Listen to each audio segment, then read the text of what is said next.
Good afternoon and welcome to the Tameside Reporter Football Show. I'm your host Tom Gregan and joining me is Mark Phillip, our resident sports reporter. Mark, have you recovered yet?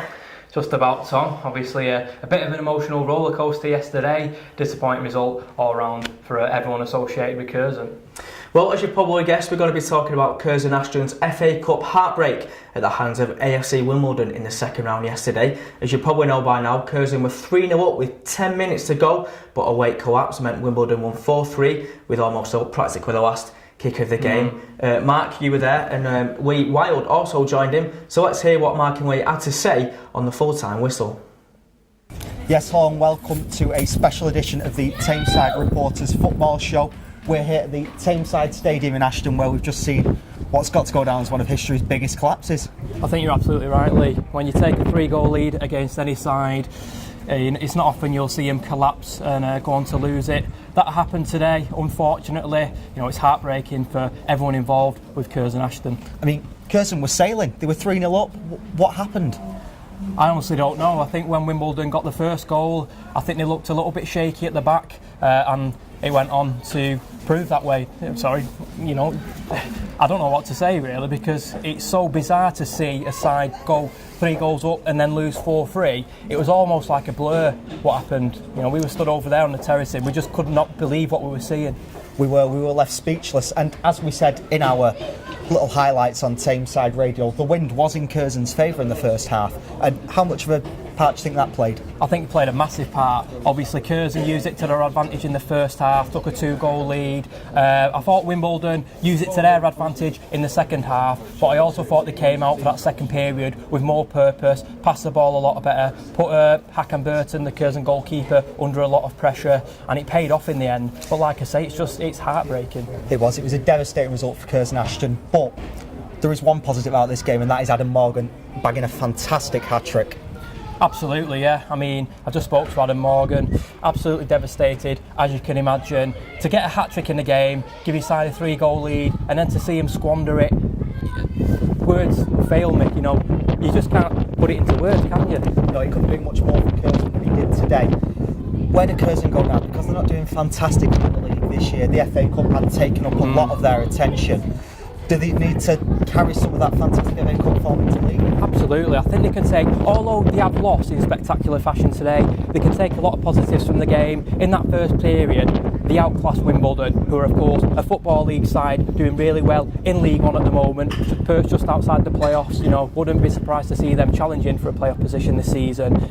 As I said then, they can take a lot of positives from the game. They won't immediately right now, but I think over time John Flanagan will look back on this game and think there's no reason why we can't survive in the National League North. Like you said, Flanagan and his men will absolutely be hurting down there in the dressing room at the moment. But there was 1,700 people in here today. Just how fantastic is that for a club like Curzon? Oh, it's great to see. I mean, you've got the BT Sport 1 cameras, loads of other media organisations were here today. It was brilliant to see. They've made quite a lot of money from this FA Cup run. I think it's something like 125 grand plus a gate money today. That will go towards renovating the AstroTurf pitch just outside the stadium. So, like I said, it has been a good cup run. Unfortunately, it came to an abrupt end this afternoon, a shocking end. Like I said, I think they'll take some positives from this game, but in time. Well, commiserations from all of us at the Tameside Reporter to the Curzon Ashton today.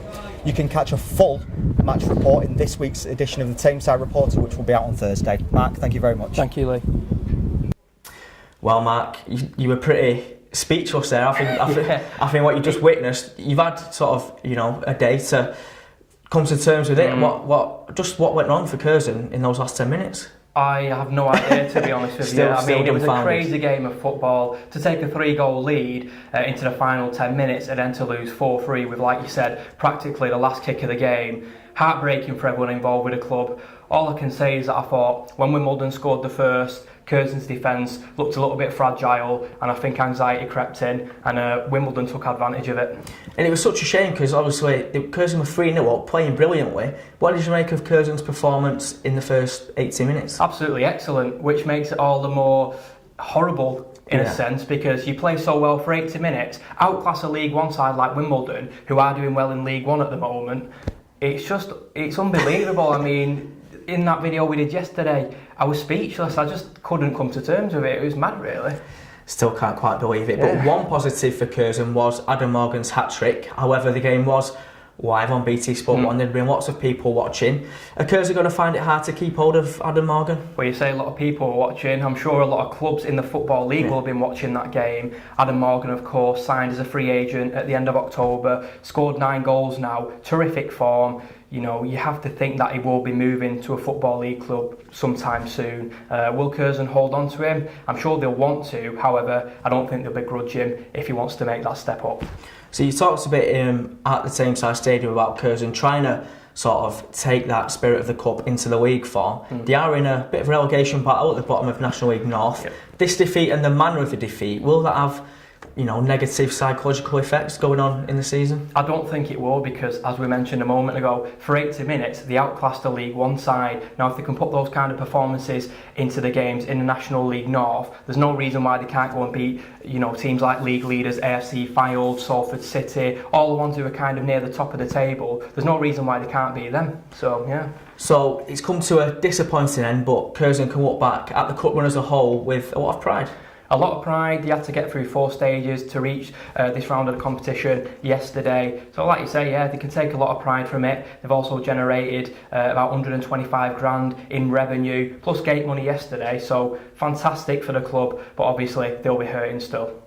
So commiserations to Curzon, their cup dream is over, but everyone at the Tameside Reporter is immensely proud of what they've achieved this season. So we'll just briefly look at the other weekend results, starting with Stalybridge. They were playing Boston United at home in the National League North. On Friday, Mark called it a must-win game for Stalybridge. They couldn't quite manage it. They couldn't. All they had to do was hold on for an extra 4 minutes. Unfortunately, they couldn't do that. They were leading 3-2, but the vastly experienced Nat Brown popped up in the 86th minute to grab Boston an equaliser. Like you said then, it was a must-win game. It leaves Celtic 9 points below the relegation zone. You want to be winning these kind of games against teams in and around you. They couldn't do that though. So disappointment for Stalybridge with a 3-3 draw at home to Boston, and it was also a disappointing weekend for Ashton United in the Evo Stick Premier Division. They beat Spennymoor Town away last week. They play them at home this weekend and they get beat. Strange, isn't it? In the space of 7 days you go from beating a team quite comfortably to losing. I mean, Ashton came from behind in that previous game against Spennymoor to win. They couldn't repeat that on Saturday. I'm sure they'll be disappointed at Hurst Cross because they did lose at home, but there's a lot of games left still in this season, so I'm sure they'll bounce back. Well, moving on to the Evo Stick First Division North, and it wasn't a bad weekend for Droylsden, who picked up their second consecutive victory with a 1-0 win at Bamber Bridge. They're on a bit of a they're in good form at the minute, Droylsden. Fantastic form. 2 good results against 2 decent sides. Obviously, the previous result against promotion chasing Ossett Town. Then they get this 1-0 result against Bamber Bridge, who I think sat 9th heading into this game. 6 points from 6. They take this form into the Christmas period. Who knows where they'll be come the new year. Season in the balance for Droylsden, good luck to them. Another team that is in great form at the minute is Glossop North End. They drew 2-2 at Brighouse Town on Saturday. We said this was going to be a difficult game because of Brighouse's tough defence. Is it a good result for Glossop? Fantastic result. 2-2 at Brighouse Town, who are obviously challenging for promotion themselves this season. They had the second best defensive record heading into this game. Glossop actually went 2 goals down in this one. So to fight back from 2 goals down to earn a point away from home against a team like Brighouse, fantastic result. It keeps the momentum going. Elsewhere in the Evo Stick First Division North, it was a win for Mossley, their first home league win of the season against Ramsbottom. It was 2-1. They're 4 points clear of the relegation zone now, Mossley. A bit of daylight, badly needed. Yeah, badly needed. I think you summed it up right there. Mossley needed this victory heading into the game. They were actually beaten by Ramsbottom 4-2 only a couple of weeks ago. So to go into that game on Saturday, win 2-1, excellent result, and it actually marks the first home league win of the season. So maybe an upturn in fortunes. Let's hope so. But last but not least, it's Hyde United who faced a difficult trip to Lancaster City. We knew this was going to be a tough game, and that's how it turned out. Absolutely. Lancaster in pretty decent form at the moment. They beat Hyde United 1-0, courtesy of a goal from Craig Carney in the 78th minute. Maybe Hyde will feel a little bit disappointed to have conceded so late on in the game. However, as we said last week, this was always going to be difficult for Darren Kelly's side. It proved to be so, but they'll have to bounce back now.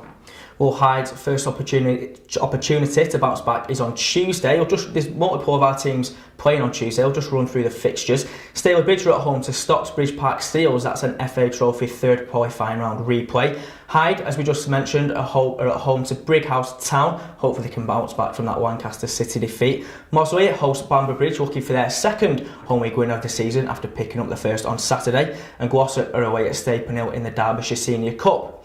Don't forget, the Tameside Reporter Football Preview Show will be on Facebook on Friday afternoon. And as always, you can listen to Mark and Martin on the Sporting Spotlight on 103.6 Tameside Radio, Friday at 6 o'clock.